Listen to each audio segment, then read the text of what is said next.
Olá! O Globo News Painel de hoje quer discutir as possíveis consequências políticas e jurídicas da primeira denúncia formal apresentada contra Lula na esfera de Curitiba da Operação Lava Jato. A Força Tarefa descreveu o ex-presidente como comandante do esquema de corrupção da Petrobras.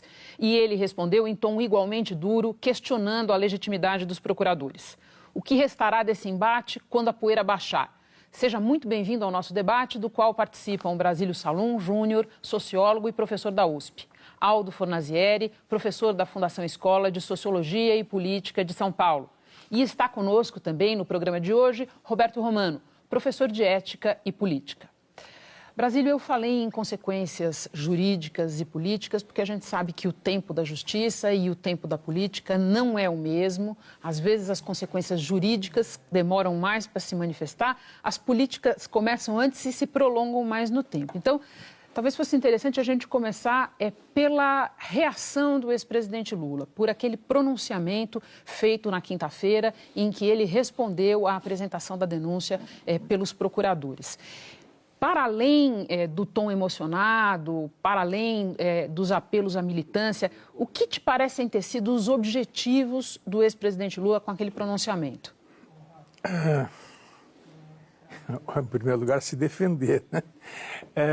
Bom, eu acho assim que talvez coubesse fazer uma pequena observação sobre, digamos, o evento ocasionador da coisa, né? Claro que todos nós que acompanhamos política, nós esperávamos que em algum momento houvesse a acusação e a abertura de um processo, etc., o envio para o judiciário de um processo em que o presidente Lula fosse acusado a propósito enfim, do triplex do Guarujá. Mas, então, isso, digamos, era algo absolutamente dentro das possibilidades e dentro do esperado.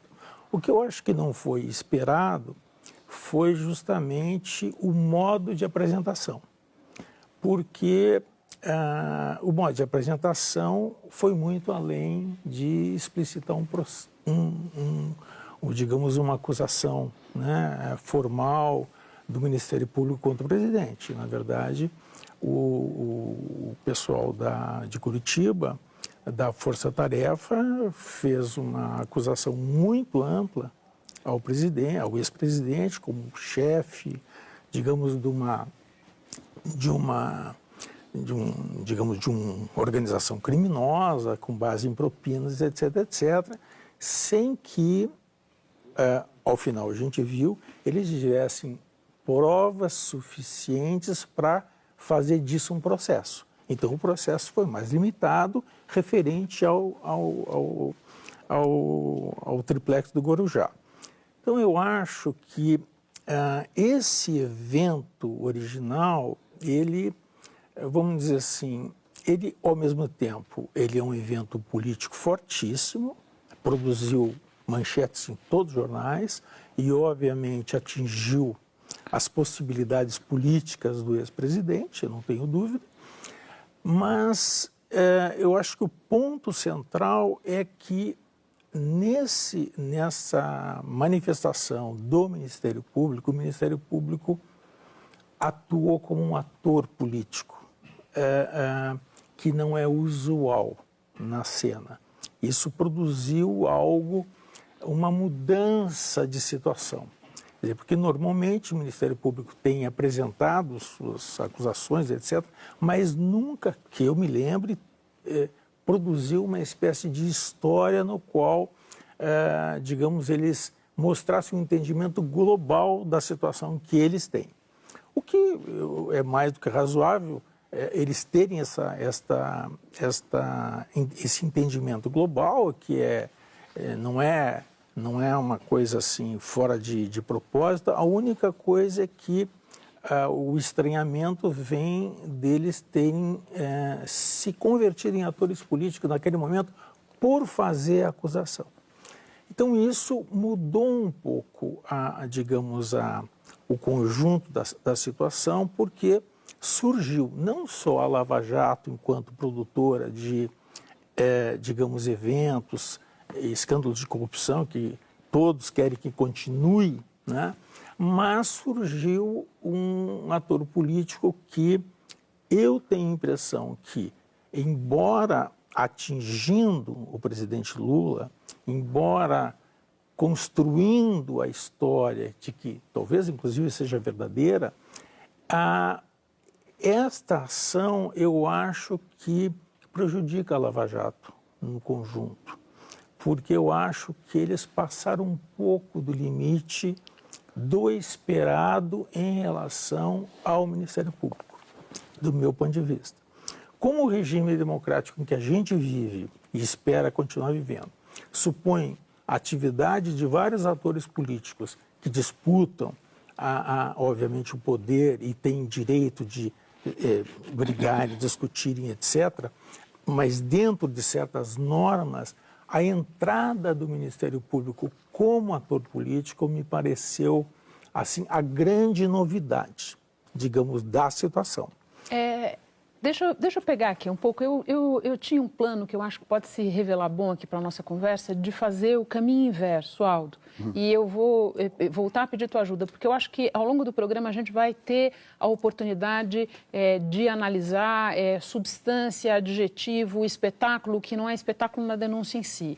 Mas eu queria muito te ouvir, Aldo, a respeito da manifestação, do pronunciamento do ex-presidente Lula. Porque eu acho que tanto da parte do ex-presidente como da parte do Ministério Público, há objetivos e há método, há algo a ser atingido. Falou-se para alguém com determinados objetivos. Então, eu queria uma avaliação tua, quer dizer, o que o ex-presidente Lula pretendeu com a manifestação dele? Ele procurou atenuar os efeitos da denúncia, quer dizer, esse foi o objetivo fundamental, porque a denúncia em si é grave. Eu acho assim que não é de agora que o Ministério Público tem adotado um posicionamento político junto com o juiz Moro. Eu tenho defendido a opinião de que todas as ações da Lava Jato, de modo geral, são politicamente orientadas.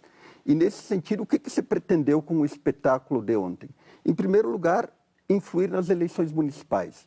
Em segundo lugar, influir no Fora Temer, que é um movimento que vem ganhando as ruas. E, em terceiro lugar, atingir o presidente Lula e as pretensões dele ser candidato em 2018.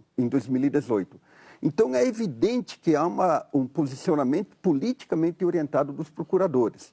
E, na medida em que eles procuram produzir um efeito político, que, do meu ponto de vista, é uma violência que eles estão cometendo, evidentemente que o presidente Lula teve a intuição, o sentido de atenuar esse efeito. Afinal, estamos no curso de uma eleição municipal, estamos no curso de uma disputa política muito grande envolvendo o processo de impeachment, as consequências do processo de impeachment, e uma resposta teria que ser dada. Então, o objetivo do discurso contundente do Lula foi exatamente no sentido de segurar um pouco o possível efeito, que evidentemente que haverá um prejuízo político, no caso para o PT, também para os demais partidos de esquerda, no processo das eleições municipais. Só lembrando, Aldo, para fazer uma ponderação, que a Lava Jato está em curso aí há 2 anos e meio, e ao longo desse processo a gente teve outra eleição, a gente teve uma série de coisas acontecendo e o processo da Lava Jato veio vindo.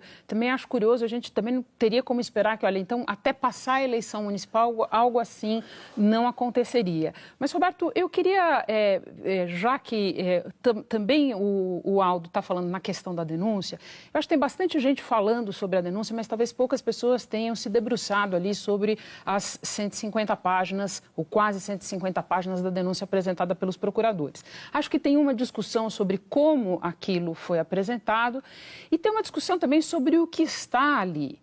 E o que está ali, do ponto de vista da questão do recebimento de vantagens indevidas, no caso do apartamento no Guarujá e no caso do armazenamento dos bens, tem ali, para qualquer um que tenha lido, tem ali uma materialidade muito facilmente encontrável. Então, eu queria te ouvir um pouco sobre essa questão, porque também corre o risco da gente, ao falar sobre como a denúncia foi apresentada, não se debruçar sobre o objeto dela. Sim, veja, o objeto da denúncia é gravíssimo. Eu acho que é preciso, tanto ao ex-presidente quanto aos seus advogados, demonstrarem cabalmente também a sua versão e a sua posição. Eu gosto sempre de lembrar, Renata, que no Estado Democrático de Direito cabe a quem acusa apresentar provas, né? Então, nesse caso, as provas estão a caminho e veja, as consequências do ponto de vista do processo, inclusive, são gravíssimas, né? Porque o ex-presidente não tem a prerrogativa de foro, porque está envolvida sua família e porque também nós temos aí já anunciado uma disposição desses procuradores e por parte de uma imensa faixa da opinião pública no sentido de condenação. Então, esse é um ponto que não pode ser ignorado. Eu acho que em todo o processo grave que nós temos na história mundial e aqui no Brasil, nós temos que levar em conta essa superpressão da opinião pública. E aí eu acho que eu tentaria encaminhar aquela pergunta que você fez inicialmente. A quem estava se dirigindo o presidente Lula e a quem estavam se dirigindo os procuradores. Eles estão se dirigindo, e há uma disputa de opinião pública, em primeiríssimo lugar, aqueles 12 milhões de desempregados, que, digamos assim, é uma continuidade de problemas para o governo Temer, né? Ele não pode resolver isso em 3 tacadas e muito menos antes das eleições. Em segundo lugar, uma faixa imensa da classe média que está dividida entre uma posição liberal ou conservadora e uma posição de esquerda. Então, você também tem esse público na disputa. E, sobretudo, há uma questão básica aí, no caso do ex-presidente Luiz Inácio, aos militantes de base do PT. Veja, o PT cometeu muitos erros. Um dos erros dele foi ter privilegiado a sua estrutura administrativa interna em proveito da direção partidária, em proveito das suas bancadas e das suas autoridades. E esqueceu-se do diálogo e do apoio das camadas que estavam na base do partido. Isso ele não fez. Então, nesse momento, que eu diria quase desesperado, o que, no caso do ex-presidente, é chamar de novo essa militância para que ela assuma um papel primordial. Isso vai ser muito difícil, porque a estrutura interna do partido já está, como diria o Robert Michel, né, já está oligarquizada, né? Então é muito difícil você resolver esse problema interno. Brasílio, na fala do ex-presidente Lula na quinta-feira, teve ali uma cena ficou muito clara ali para as pessoas e foi um dos trechos mais reproduzidos, quando ele faz ali uma defesa enfática da classe política, inclusive com uma formulação muito complicada, porque ele diz assim, olha, o político pode até roubar, mas ele tem que sair na rua para pedir voto. Então, é um discurso ali, e ficou uma cena muito curiosa, porque uma série de senadores e políticos petistas, alguns com a Lava Jato nos seus calcanhares, estavam ali atrás e numa anuência disso. Então, é uma formulação complicada, inclusive para uma determinada parcela ali da população entender, mas ali tem uma coisa claramente de uma reação do sistema político e dos políticos ao protagonismo dos procuradores, e é o que vem sendo feito na Operação Lava Jato. Faz sentido isso para você? Eu acho que, eu não sei se foi exatamente essa a intenção, né? Mas eu acho que, de fato, há uma reação, né?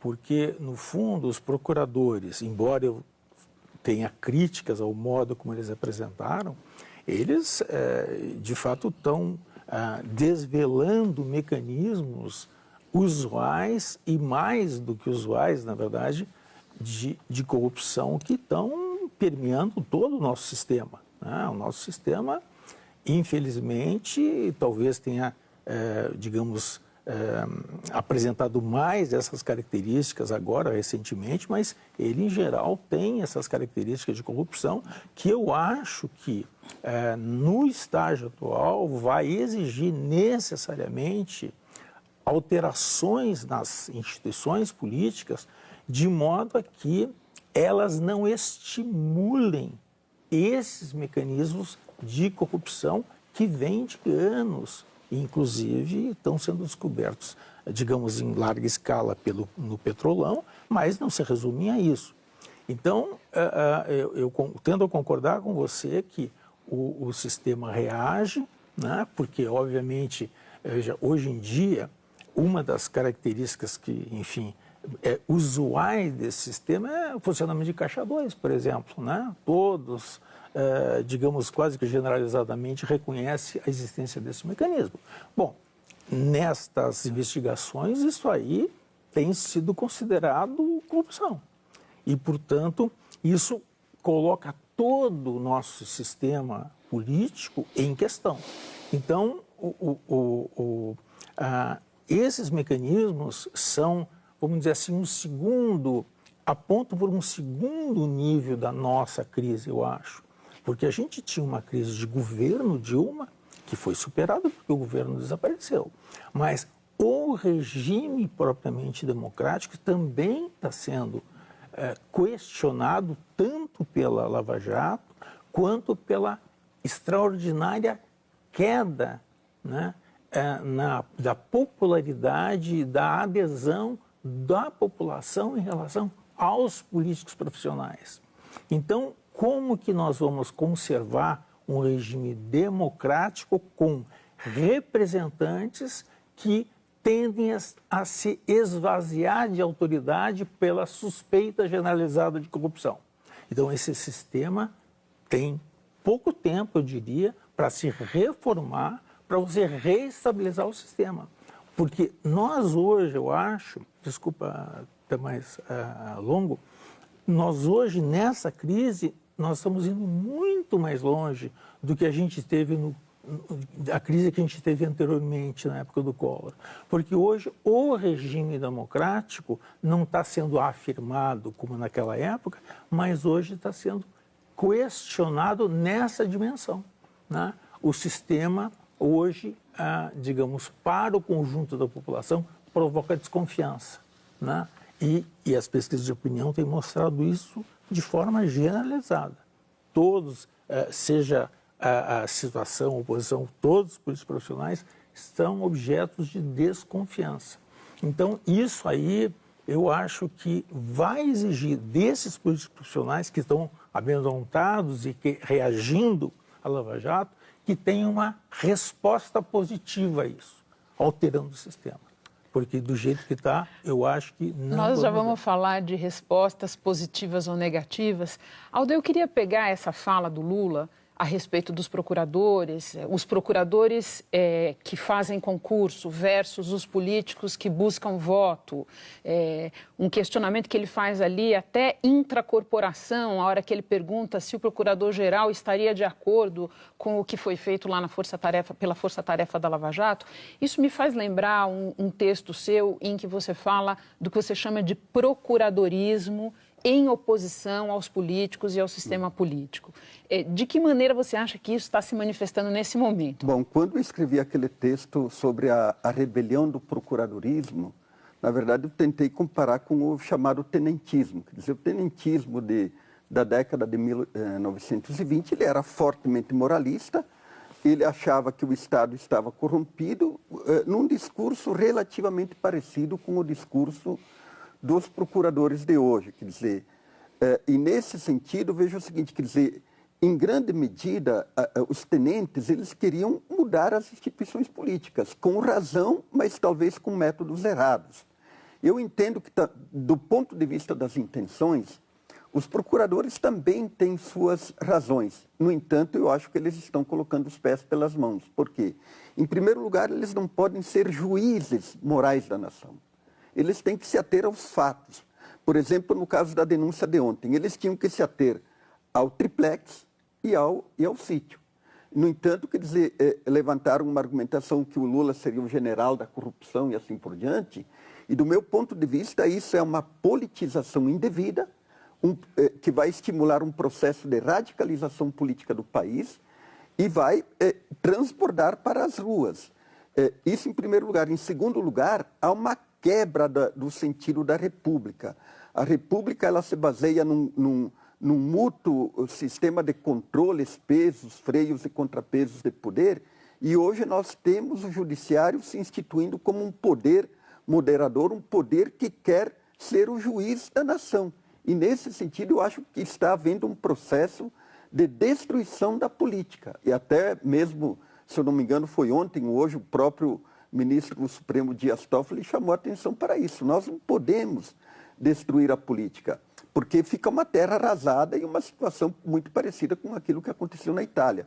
Só para te dar um exemplo, quer dizer, hoje os procuradores anexaram uma fala do Pedro Correia e do Delcídio do Amaral como provas de que o Lula seria o chefe da quadrilha, porque ele nomeou, fatiou, digamos assim, a Petrobras. Mas veja o seguinte, quem indica os altos dirigentes do Estado? É o presidente e provavelmente o chefe da Casa Civil. Ou será que tem que ser o Espírito Santo, os procuradores ou o juiz Moro? Então você não pode criminalizar um ato político, e eles apresentaram isso como prova.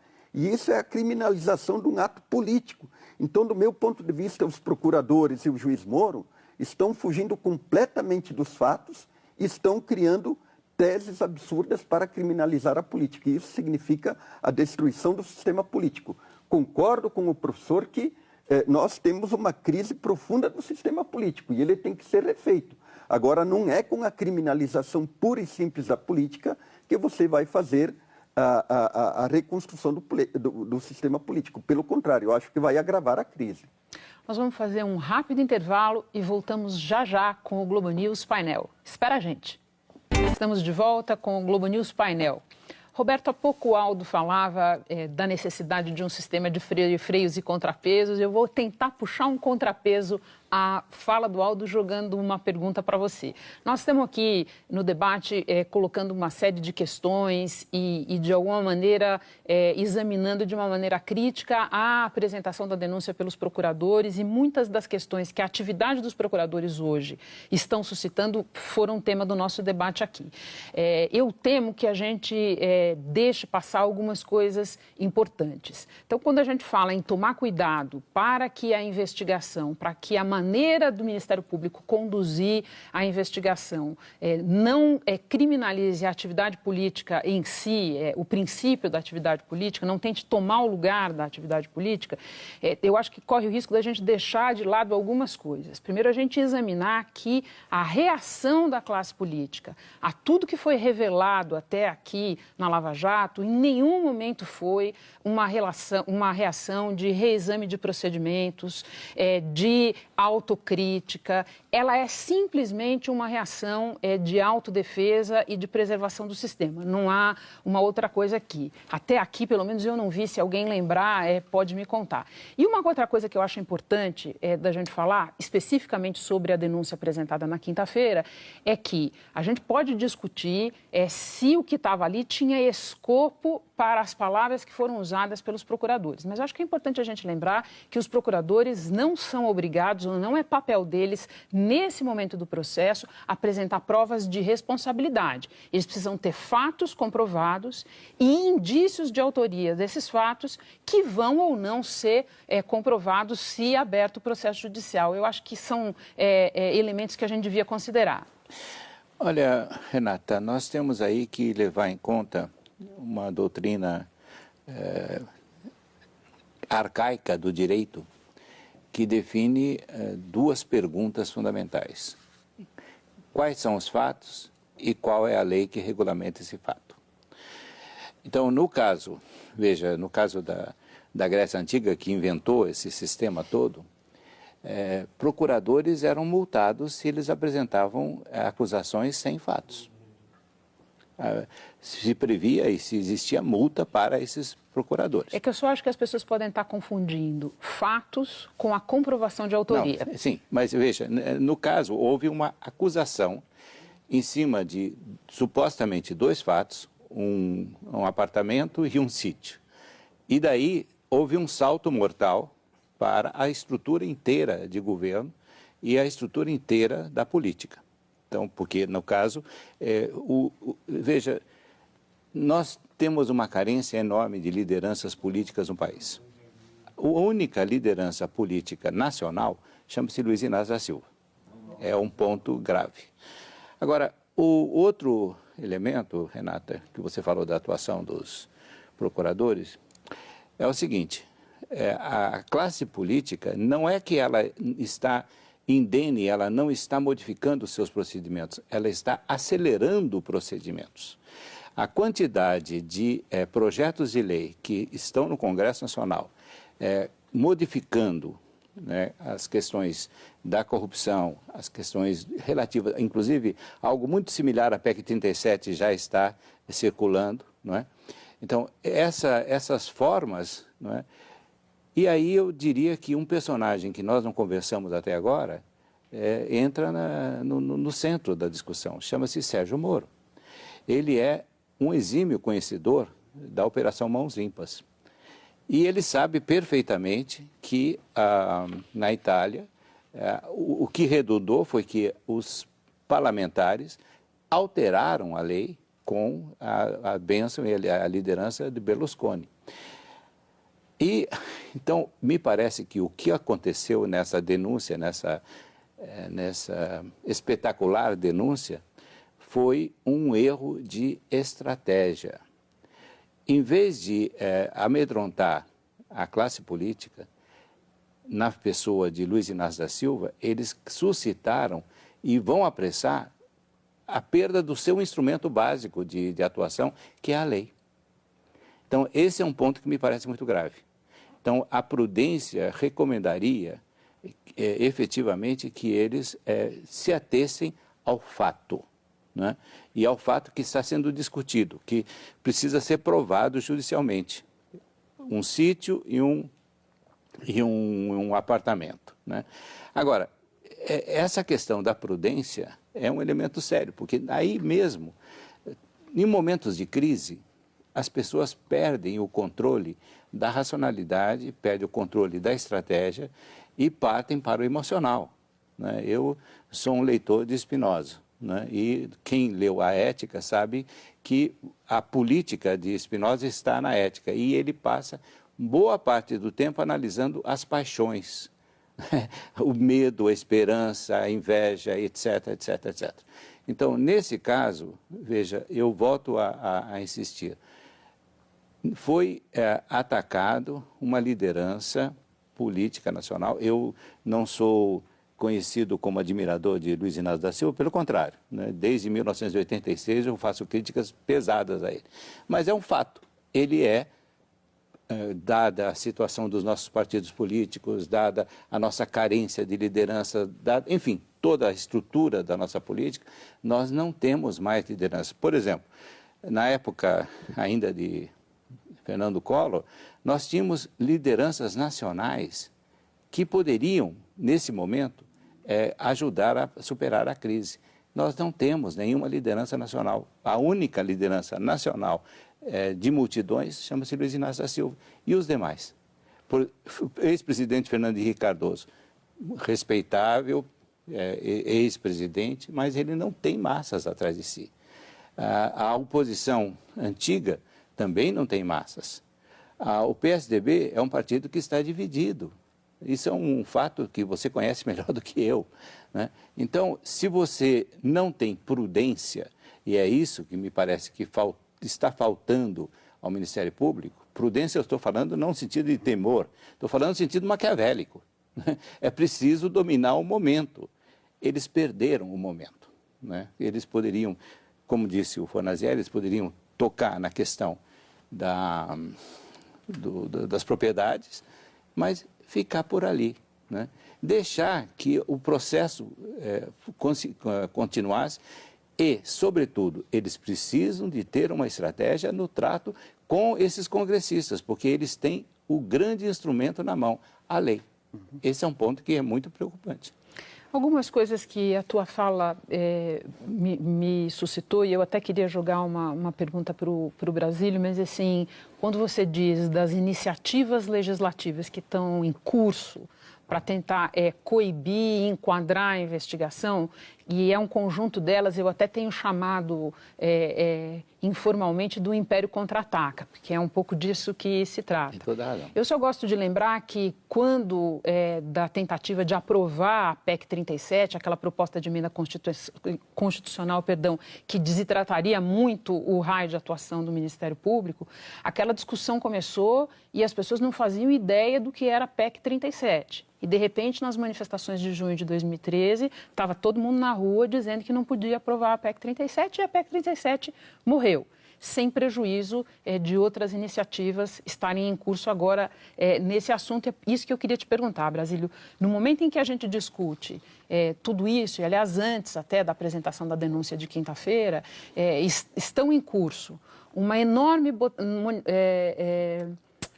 articulação de bastidores no Congresso para tentar aprovar uma anistia para Caixa 2. Então, quem fez só, aspas, Caixa 2 quer ser anistiado, zero jogo, vamos em frente. Está em curso também uma enorme pressão para que o Supremo Tribunal Federal reveja aquela decisão que determinou que, a partir de agora, os condenados têm que cumprir pena a partir da segunda instância. Tem toda a discussão sobre a lei do abuso de poder, que ficou algo contaminada, digamos assim, ou as pessoas rapidamente perceberam do que se tratava porque ela foi patrocinada de peito aberto por ninguém menos do que o Renan Calheiros. Então, quando você dizia um pouco antes no programa que a gente esperava que tudo isso modificasse positivamente a atuação dos políticos, parece que não é isso que a gente está vendo, né? Pois é, então, você tem razão. Então, o que acontece é que você tem uma reação de defesa, né, como vocês estão dizendo. E eu acho que essa reação de defesa, eventualmente, se aprovar alguma das coisas, certamente vai coibir, né, investigações e coisa que valha, mas isso são medidas de curto prazo que eu acho que não se sustentarão a médio prazo. Eu estou sentindo falta, digamos, de acréscimos às tentativas de reforma política que estão fazendo no Congresso para regular, digamos, a propaganda eleitoral, as campanhas, de modo a que não haja tanto estímulo, né, a descobrir dinheiro de qualquer maneira em contratos públicos, porque é isso que acontece. Então, você tem razão, eu acho que é uma reação contrária, mas eu acho que cabe, né, eu acho a gente, até aqueles que têm acesso aos meios de comunicação, estimular, na verdade, os partidos para que, de preferência de forma menos apaixonada, né, descubram mecanismos pelos quais se possa fazer política de forma mais respeitável, de forma que eles possam ser respeitados enquanto homens públicos pelo conjunto da população. Então, eu acho que uma parte da tarefa que a política brasileira tem nos próximos 2 anos é fazer isso. Porque a gente tem que, na verdade, aproveitar esse momento, né, de crise justamente como uma oportunidade para, eventualmente, produzir regras institucionais que não estimulem do modo como hoje estimulam, né, o surgimento de corrupção em todos os órgãos públicos. É possível haver isso, né? E isso é uma das coisas. Nós temos, hoje já está correndo no Congresso tanto a coisa de proibição de coligação, mecanismos de restrição do número de partidos, aquela coisa, mas existe muito mais coisas para fazer, né, no sistema político brasileiro para que a população, os representados, na verdade, possam ter um mínimo de controle dos seus representantes. Hoje não tem nenhum. É só para dar um exemplo pequeno, o nosso sistema hoje, em qualquer eleição proporcional para o Congresso Nacional, vamos usar o exemplo de São Paulo, são 70 vagas a preencher na eleição proporcional em cada uma dessas eleições. Quantos candidatos nós temos? Mais ou menos 2.500 candidatos. Quer dizer, isso é um absurdo. Como que os coitados dos eleitores podem escolher entre 2.500 eleitores?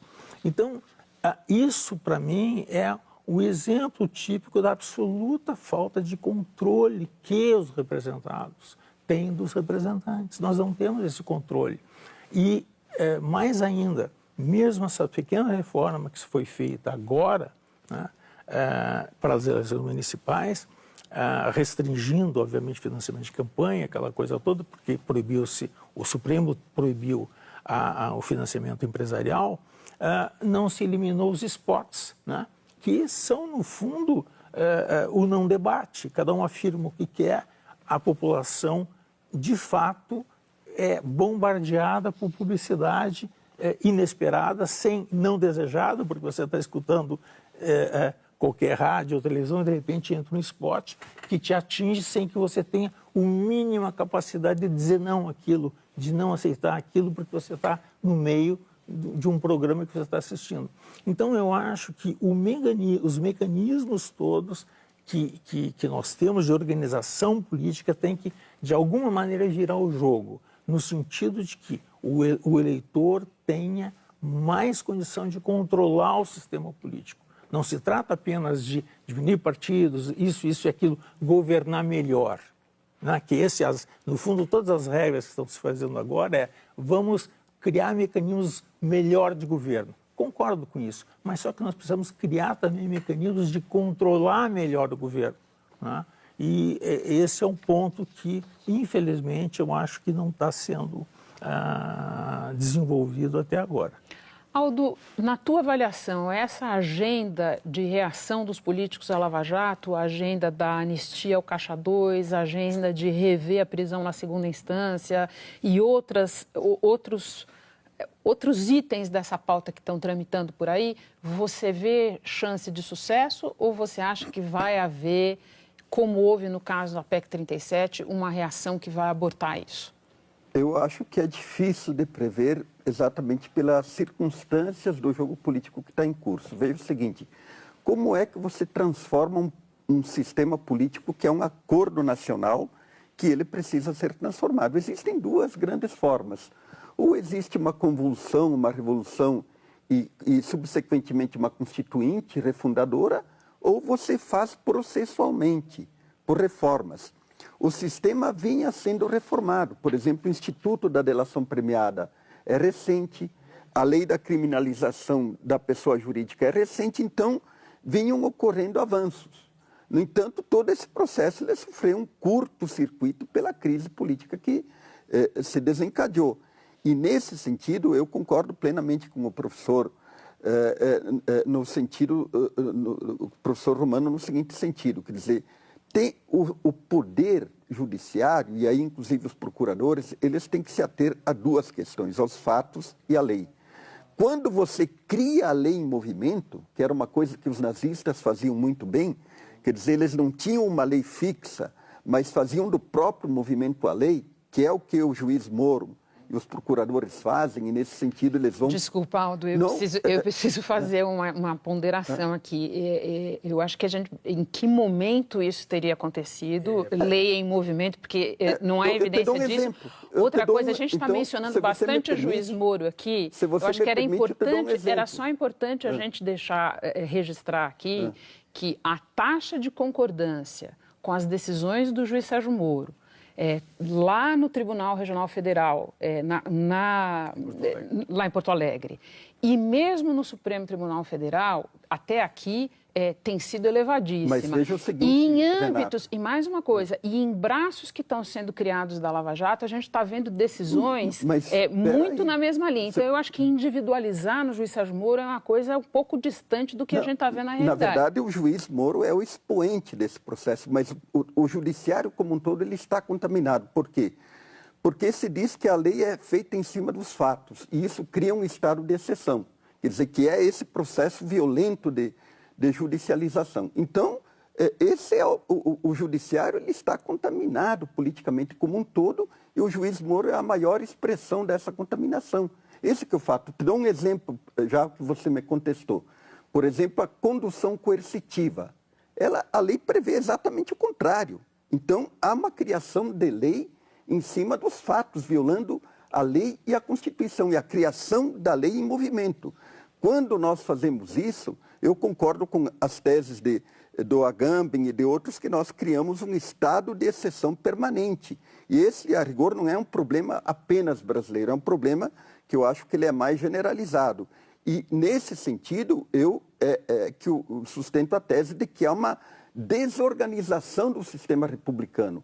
E essa desorganização do sistema republicano no Brasil, ela é muito mais violenta exatamente porque nós temos um sistema de crise em curso que cada ator faz o que quer ao arrepio da lei.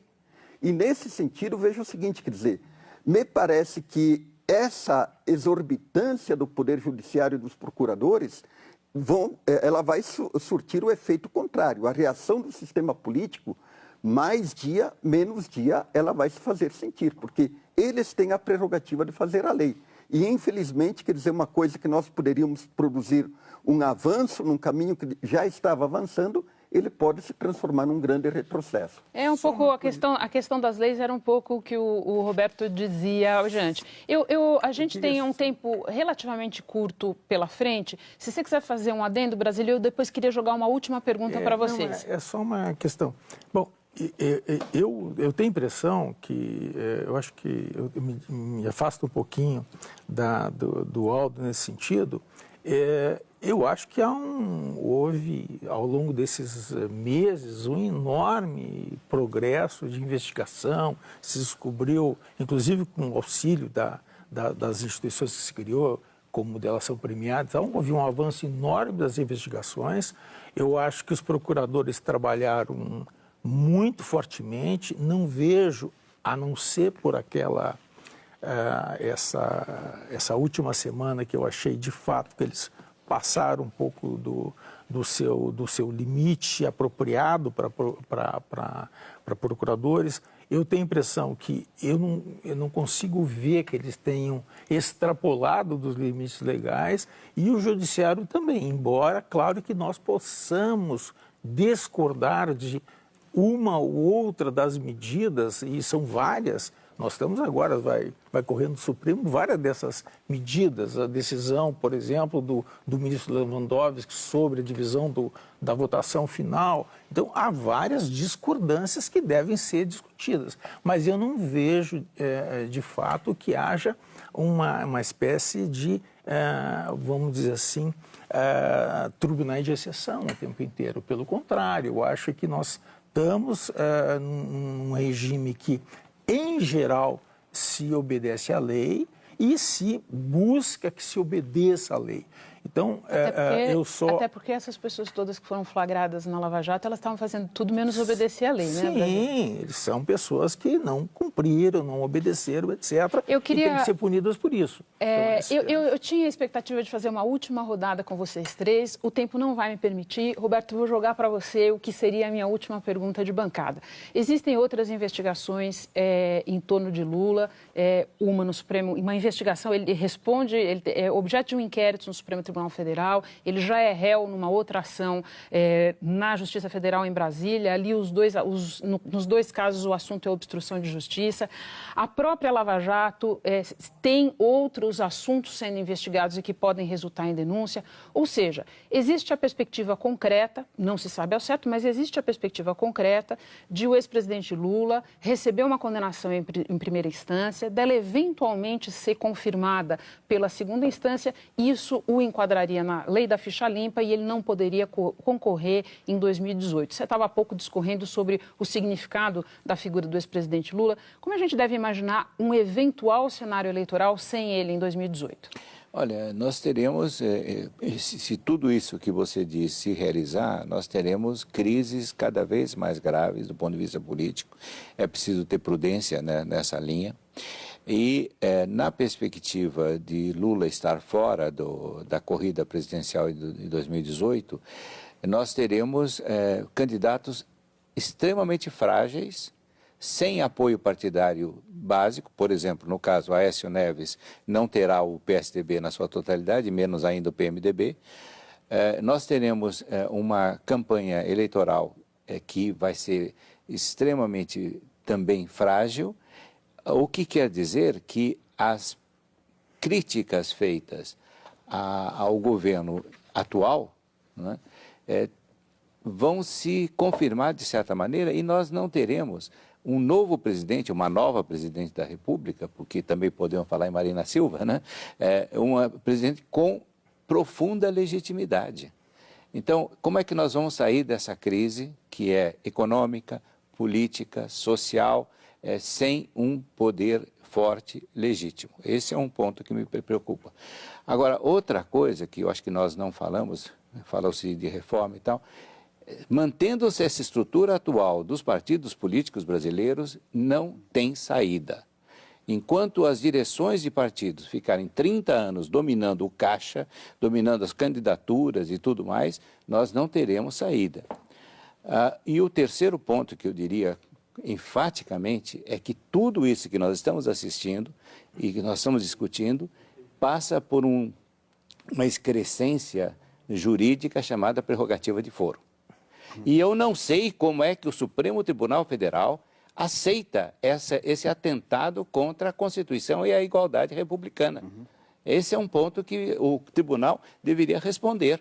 Como ele aceita esse tipo de distinção, né, que causa esse tipo de coisa? Porque, vejam, esses abusos todos de todos os partidos, né, vêm justamente dessa certeza da impunidade. Então, eu acho que cabe a nós continuar a ficha limpa, exigindo agora que acabe essa excrescência. Só para fazer um registro, a nova presidente do Supremo, a ministra Carmen Lúcia, numa entrevista que fizemos com ela aqui na Globo News, defendeu o fim da prerrogativa de foro. Exatamente. Eu queria agradecer muito a vocês.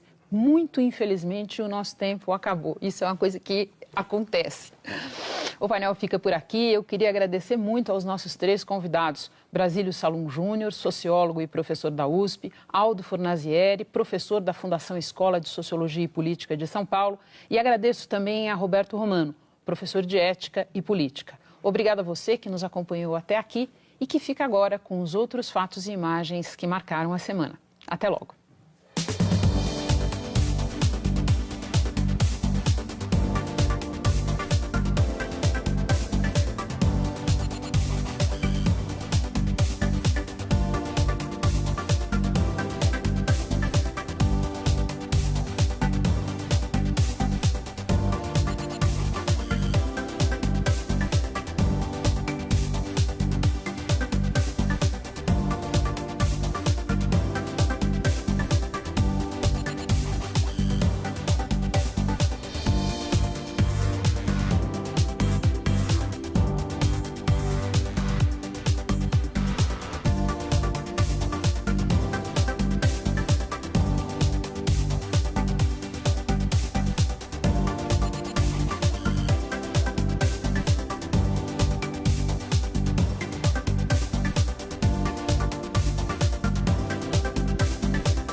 Sobre a lei do abuso de poder, que ficou algo contaminada, digamos assim, ou as pessoas rapidamente perceberam do que se tratava porque ela foi patrocinada de peito aberto por ninguém menos do que o Renan Calheiros.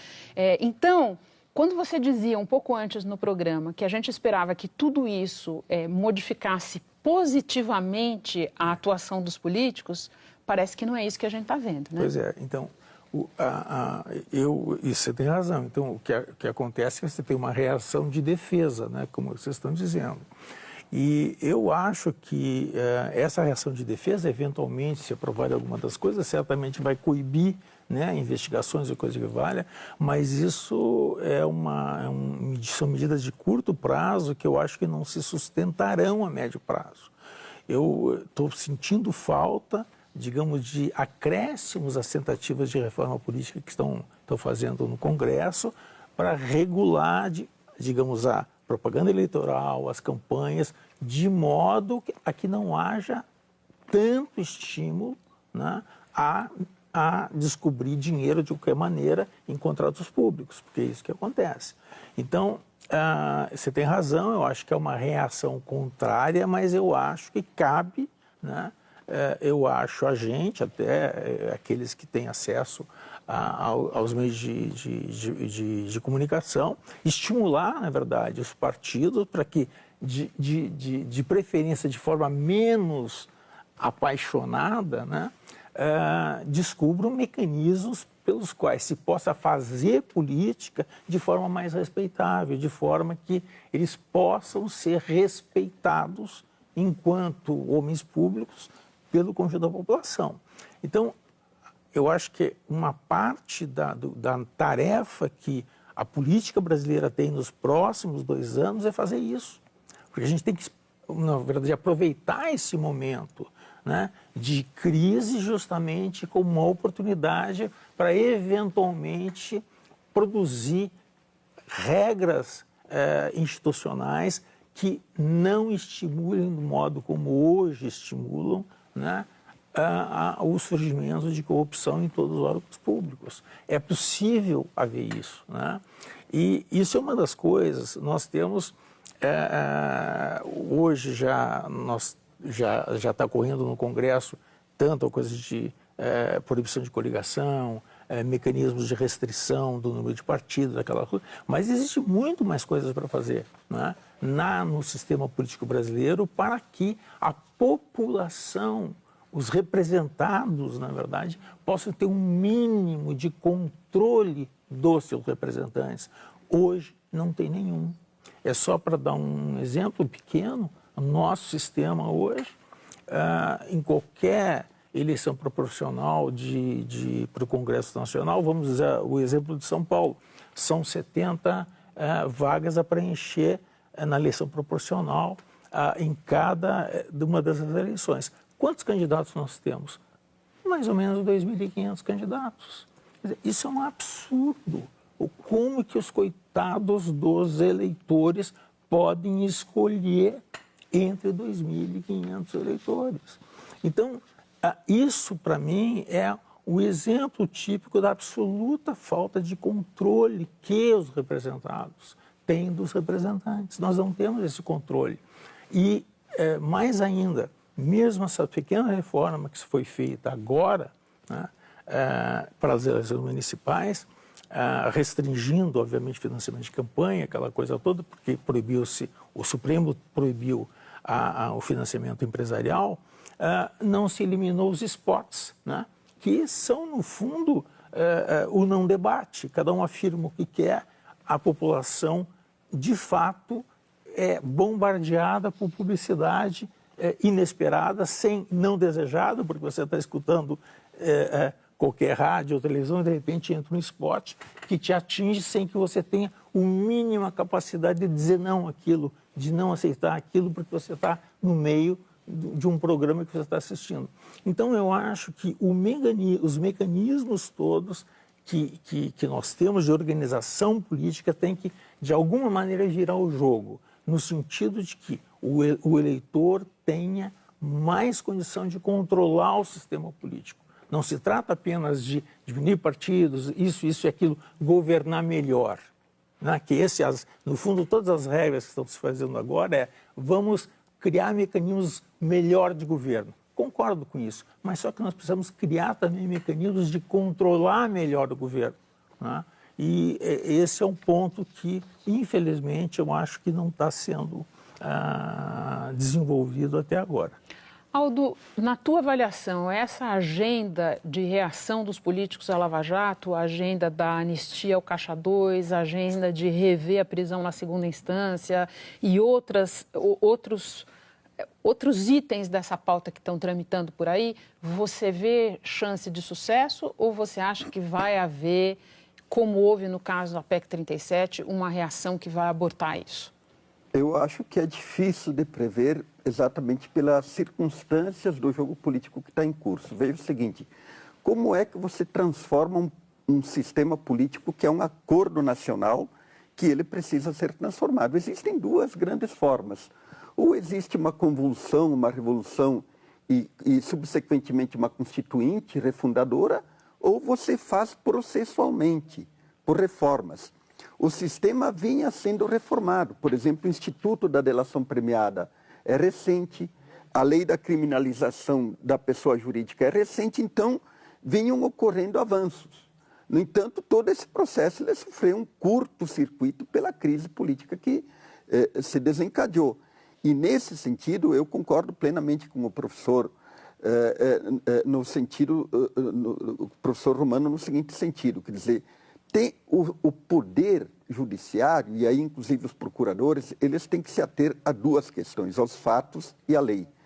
Quando você cria a lei em movimento, que era uma coisa que os nazistas faziam muito bem, quer dizer, eles não tinham uma lei fixa, mas faziam do próprio movimento a lei, que é o que o juiz Moro e os procuradores fazem, e nesse sentido eles vão... Desculpa, Aldo, eu preciso fazer uma ponderação aqui. Eu acho que em que momento isso teria acontecido? Lei em movimento, porque não há evidência disso. Exemplo. Outra coisa, a gente está mencionando bastante o juiz Moro aqui. Eu acho que era importante, era só importante a gente deixar registrar aqui que a taxa de concordância com as decisões do juiz Sérgio Moro, lá no Tribunal Regional Federal, lá em Porto Alegre, e mesmo no Supremo Tribunal Federal, até aqui, tem sido elevadíssima. Mas veja o seguinte, e em âmbitos, Renato, e mais uma coisa, e em braços que estão sendo criados da Lava Jato, a gente está vendo decisões muito na mesma... Sobre a denúncia apresentada na quinta-feira, é que a gente pode discutir se o que estava ali tinha escopo para as palavras que foram usadas pelos procuradores. Mas eu acho que é importante a gente lembrar que os procuradores não são obrigados, ou não é papel deles, nesse momento do processo, apresentar provas de responsabilidade. Eles precisam ter fatos comprovados e indícios de autoria desses fatos que vão ou não ser comprovados se aberto o processo judicial. Eu acho que são elementos que a gente devia considerar. Olha, Renata, nós temos aí que levar em conta uma doutrina arcaica do direito que define duas perguntas fundamentais. Quais são os fatos e qual é a lei que regulamenta esse fato? Então, no caso, veja, no caso da Grécia Antiga, que inventou esse sistema todo, procuradores eram multados se eles apresentavam acusações sem fatos. Se previa e se existia multa para esses procuradores. É que eu só acho que as pessoas podem estar confundindo fatos com a comprovação de autoria. Não, sim, mas veja, no caso, houve uma acusação em cima de, supostamente, dois fatos, um apartamento e um sítio. E daí houve um salto mortal para a estrutura inteira de governo e a estrutura inteira da política. Então, porque, no caso, veja, nós temos uma carência enorme de lideranças políticas no país. A única liderança política nacional chama-se Luiz Inácio da Silva. É um ponto grave. Agora, o outro elemento, Renata, que você falou da atuação dos procuradores, é o seguinte, a classe política não é que ela está indene, ela não está modificando os seus procedimentos, ela está acelerando procedimentos. A quantidade de projetos de lei que estão no Congresso Nacional modificando, né, as questões da corrupção, as questões relativas, inclusive algo muito similar à PEC 37 já está circulando, não é? Então, essas formas, não é? E aí eu diria que um personagem que nós não conversamos até agora entra no centro da discussão, chama-se Sérgio Moro. Ele é um exímio conhecedor da Operação Mãos Limpas. E ele sabe perfeitamente que na Itália o que redundou foi que os parlamentares alteraram a lei com a bênção e a liderança de Berlusconi. E, então, me parece que o que aconteceu nessa denúncia, nessa espetacular denúncia, foi um erro de estratégia. Em vez de amedrontar a classe política, na pessoa de Luiz Inácio da Silva, eles suscitaram e vão apressar a perda do seu instrumento básico de atuação, que é a lei. Então, esse é um ponto que me parece muito grave.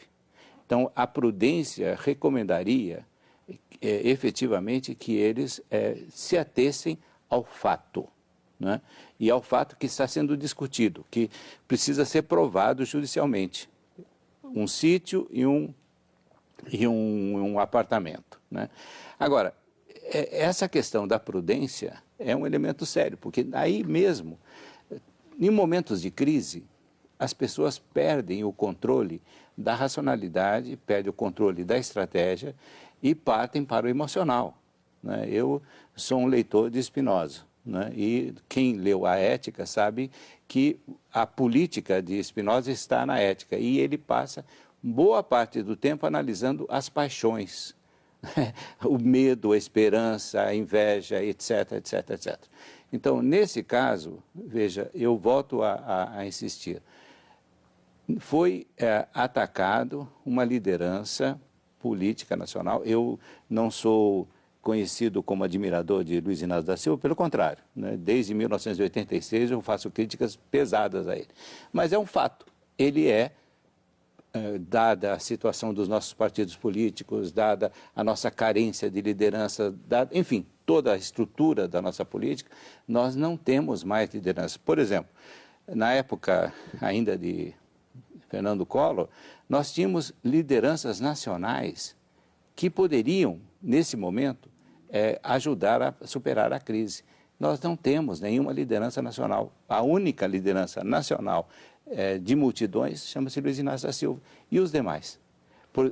Ex-presidente Fernando Henrique Cardoso, respeitável, ex-presidente, mas ele não tem massas atrás de si.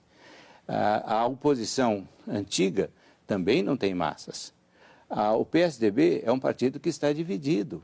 Isso é um fato que você conhece melhor do que eu, né? Então, se você não tem prudência, e é isso que me parece que está faltando ao Ministério Público, prudência eu estou falando não no sentido de temor, estou falando no sentido maquiavélico, né? É preciso dominar o momento. Eles perderam o momento, né? Eles poderiam, como disse o Fornazieri, eles poderiam tocar na questão das propriedades, mas ficar por ali, né? Deixar que o processo continuasse e, sobretudo, eles precisam de ter uma estratégia no trato com esses congressistas, porque eles têm o grande instrumento na mão, a lei. Esse é um ponto que é muito preocupante. Algumas coisas que a tua fala me suscitou, e eu até queria jogar uma pergunta para o Brasílio, mas assim, quando você diz das iniciativas legislativas que estão em curso para tentar coibir e enquadrar a investigação, e é um conjunto delas, eu até tenho chamado informalmente do Império Contra-Ataca, porque é um pouco disso que se trata. Tem toda a razão. Eu só gosto de lembrar que quando da tentativa de aprovar a PEC 37, aquela proposta de emenda constitucional, que desidrataria muito o raio de atuação do Ministério Público, aquela discussão começou e as pessoas não faziam ideia do que era a PEC 37. E, de repente, nas manifestações de junho de 2013, estava todo mundo na rua dizendo que não podia aprovar a PEC 37 e a PEC 37 morreu, sem prejuízo de outras iniciativas estarem em curso agora nesse assunto. É isso que eu queria te perguntar, Brasílio. No momento em que a gente discute tudo isso, e aliás, antes até da apresentação da denúncia de quinta-feira, estão em curso uma enorme articulação de bastidores no Congresso para tentar aprovar uma anistia para Caixa 2. Isso. Então, quem fez só, aspas, Caixa 2 quer ser anistiado, zero jogo, vamos em frente. Está em curso também uma enorme pressão para que o Supremo Tribunal Federal reveja aquela decisão que determinou que, a partir de agora, os condenados têm que cumprir pena a partir da segunda instância. Tem toda a discussão... Teve a intuição, o sentido de atenuar esse efeito. Afinal, estamos no curso de uma eleição municipal, estamos no curso de uma disputa política muito grande envolvendo o processo de impeachment, as consequências do processo de impeachment, e uma resposta teria que ser dada. Então, o objetivo do discurso contundente do Lula foi exatamente no sentido de segurar um pouco o possível efeito, que evidentemente que haverá um prejuízo político, no caso para o PT, também para os demais partidos de esquerda, no processo das eleições municipais. Só lembrando, Aldo, para fazer uma ponderação, que a Lava Jato está em curso aí há 2 anos e meio e ao longo desse processo a gente teve outra eleição, a gente teve uma série de coisas acontecendo e o processo da Lava Jato veio vindo. Também acho curioso, a gente também não teria como esperar que, olha, então até passar a eleição municipal, algo assim não aconteceria. Mas, Roberto, eu queria, já que também o Aldo está falando na questão da denúncia, eu acho que tem bastante gente falando sobre a denúncia, mas talvez poucas pessoas tenham se debruçado ali sobre as 150 páginas, ou quase 150 páginas da denúncia apresentada pelos procuradores. Acho que tem uma discussão sobre como aquilo foi apresentado e tem uma discussão também sobre o que está ali. E o que está ali, do ponto de vista da questão do recebimento de vantagens indevidas, no caso do apartamento no Guarujá e no caso do armazenamento dos bens, tem ali, para qualquer um que tenha lido, tem ali uma materialidade muito facilmente encontrável. Então, eu queria te ouvir um pouco sobre essa questão, porque também corre o risco da gente, ao falar sobre como a denúncia foi apresentada, não se debruçar sobre o objeto dela. Sim, veja, o objeto da denúncia é gravíssimo. Eu acho que é preciso, tanto ao ex-presidente quanto aos seus advogados, demonstrarem cabalmente também a sua versão e a sua posição. Eu gosto sempre de lembrar, Renata, que no Estado Democrático de Direito cabe a quem acusa apresentar provas, né? Então, nesse caso, as provas estão a caminho e veja, as consequências do ponto de vista do processo, inclusive, são gravíssimas, né? Porque o ex-presidente não tem a prerrogativa de foro, porque está envolvida sua família e porque também nós temos aí já anunciado uma disposição desses procuradores e por parte de uma imensa faixa da opinião pública no sentido de condenação. Então, esse é um ponto que não pode ser ignorado. Eu acho que em todo o processo grave que nós temos na história mundial e aqui no Brasil, nós temos que levar em conta essa superpressão da opinião pública. E aí eu acho que eu tentaria encaminhar aquela pergunta que você fez inicialmente. A quem estava se dirigindo o presidente Lula e a quem estavam se dirigindo os procuradores. Eles estão se dirigindo, e há uma disputa de opinião pública, em primeiríssimo lugar, aqueles 12 milhões de desempregados, que, digamos assim, é uma continuidade de problemas para o governo Temer, né? Ele não pode resolver isso em 3 tacadas e muito menos antes das eleições. Em segundo lugar, uma faixa imensa da classe média que está dividida entre uma posição liberal ou conservadora e uma posição de esquerda. Então, você também tem esse público na disputa. E, sobretudo, há uma questão básica aí, no caso do ex-presidente Luiz Inácio, aos militantes de base do PT. Veja, o PT cometeu muitos erros. Um dos erros dele foi ter privilegiado a sua estrutura administrativa interna em proveito da direção partidária, em proveito das suas bancadas e das suas autoridades.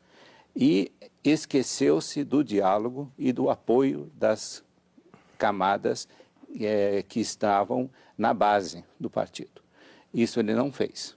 Então, nesse momento, que eu diria quase desesperado, o que, no caso do ex-presidente, é chamar de novo essa militância para que ela assuma um papel primordial. Isso vai ser muito difícil, porque a estrutura interna do partido já está, como diria o Robert Michels, né, já está oligarquizada, né? Então é muito difícil você resolver esse problema interno. Brasílio, na fala do ex-presidente Lula na quinta-feira, teve ali uma cena, ficou muito clara ali para as pessoas e foi um dos trechos mais reproduzidos, quando ele faz ali uma defesa enfática da classe política, inclusive com uma formulação muito complicada, porque ele diz assim, olha, o político pode até roubar, mas ele tem que sair na rua para pedir voto. Então, é um discurso ali, e ficou uma cena muito curiosa, porque uma série de senadores e políticos petistas, alguns com a Lava Jato nos seus calcanhares, estavam ali atrás e numa anuência disso. Então, é uma formulação complicada, inclusive para uma determinada parcela ali da população entender, mas ali tem uma coisa claramente de uma reação do sistema político e dos políticos ao protagonismo dos procuradores, e é o que vem sendo feito na Operação Lava Jato. Faz sentido isso para você? Eu acho que, eu não sei se foi exatamente essa a intenção, né? Mas eu acho que, de fato, há uma reação, né? Porque, no fundo, os procuradores, embora eu tenha críticas ao modo como eles apresentaram, eles, de fato, estão desvelando mecanismos usuais e mais do que usuais, na verdade, de corrupção que estão permeando todo o nosso sistema, né? O nosso sistema, infelizmente, talvez tenha, digamos, apresentado mais essas características agora, recentemente, mas ele, em geral, tem essas características de corrupção que eu acho que, no estágio atual, vai exigir necessariamente alterações nas instituições políticas, de modo a que elas não estimulem esses mecanismos de corrupção que vêm de anos, e inclusive estão sendo descobertos, digamos, em larga escala no petrolão, mas não se resumem a isso. Então, eu tendo a concordar com você que o sistema reage, né, porque, obviamente, hoje em dia, uma das características que, enfim, usuais desse sistema é o funcionamento de caixa 2, por exemplo, né? Todos, digamos, quase que generalizadamente reconhecem a existência desse mecanismo. Bom, nestas investigações, isso aí tem sido considerado corrupção.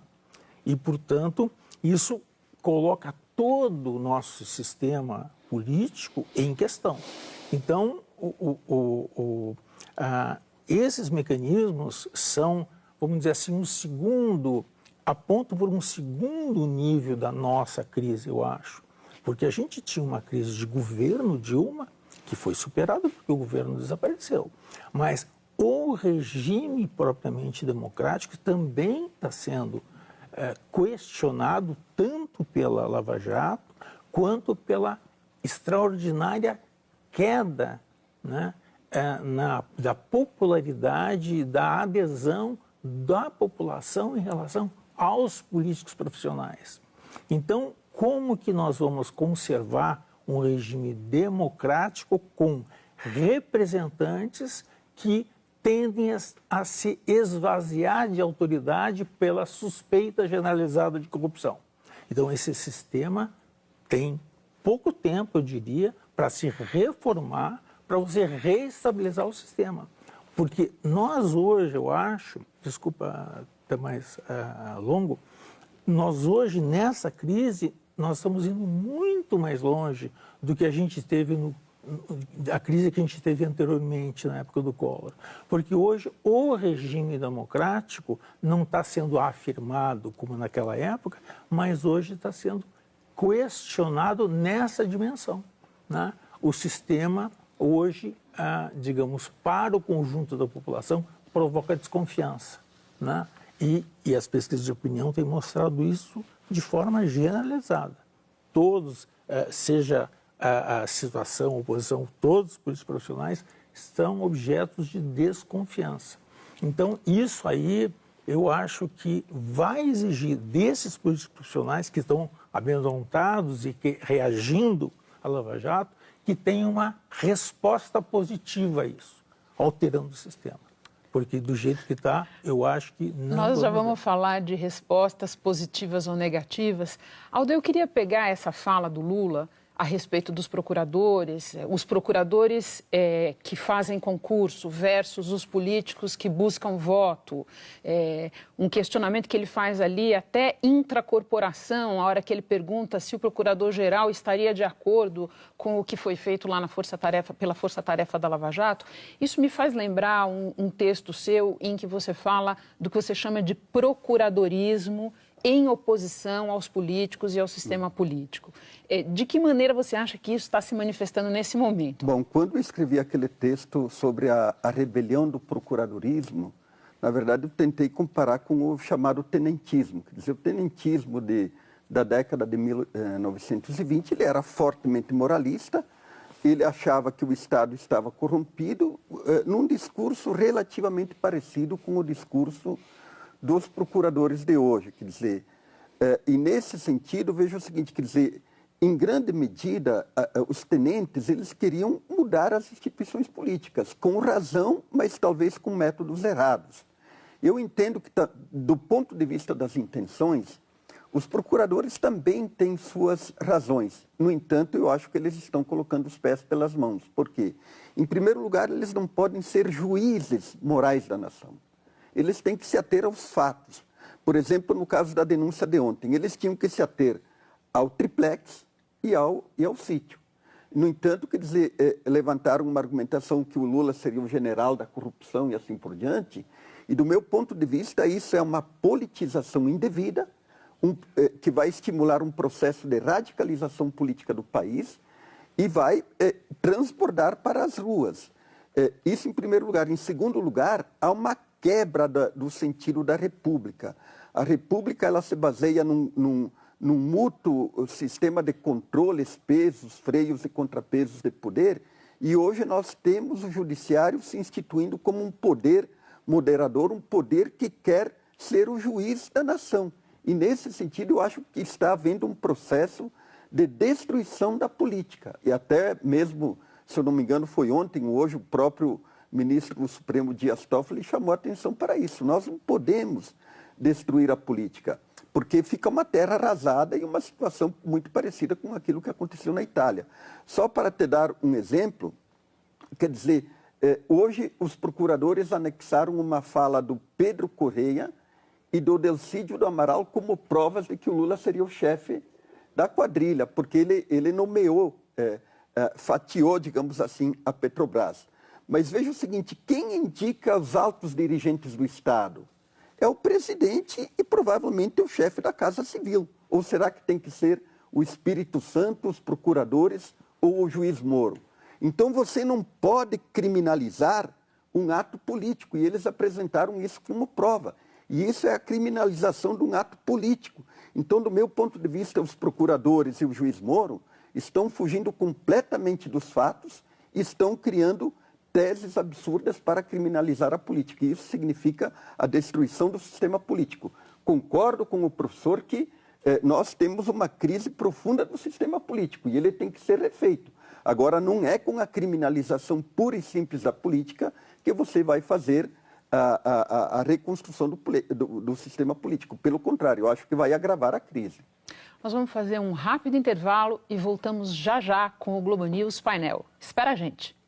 Estamos de volta com o Globo News Painel. Roberto, há pouco o Aldo falava da necessidade de um sistema de freios e contrapesos. Eu vou tentar puxar um contrapeso à fala do Aldo jogando uma pergunta para você. Nós estamos aqui no debate colocando uma série de questões e de alguma maneira, examinando de uma maneira crítica a apresentação da denúncia pelos procuradores e muitas das questões que a atividade dos procuradores hoje estão suscitando foram tema do nosso debate aqui. Eu temo que a gente deixe passar algumas coisas importantes. Então, quando a gente fala em tomar cuidado para que a investigação, para que a maneira do Ministério Público conduzir a investigação não criminalize a atividade política em si, o princípio da atividade política, não tente tomar o lugar da atividade política, eu acho que corre o risco da gente deixar de lado algumas coisas. Primeiro, a gente examinar que a reação da classe política a tudo que foi revelado até aqui na Lava Jato em nenhum momento foi uma reação de reexame de procedimentos, de autocrítica. Ela é simplesmente uma reação de autodefesa e de preservação do sistema. Não há uma outra coisa aqui. Até aqui, pelo menos, eu não vi. Se alguém lembrar, pode me contar. E uma outra coisa que eu acho importante da gente falar, especificamente...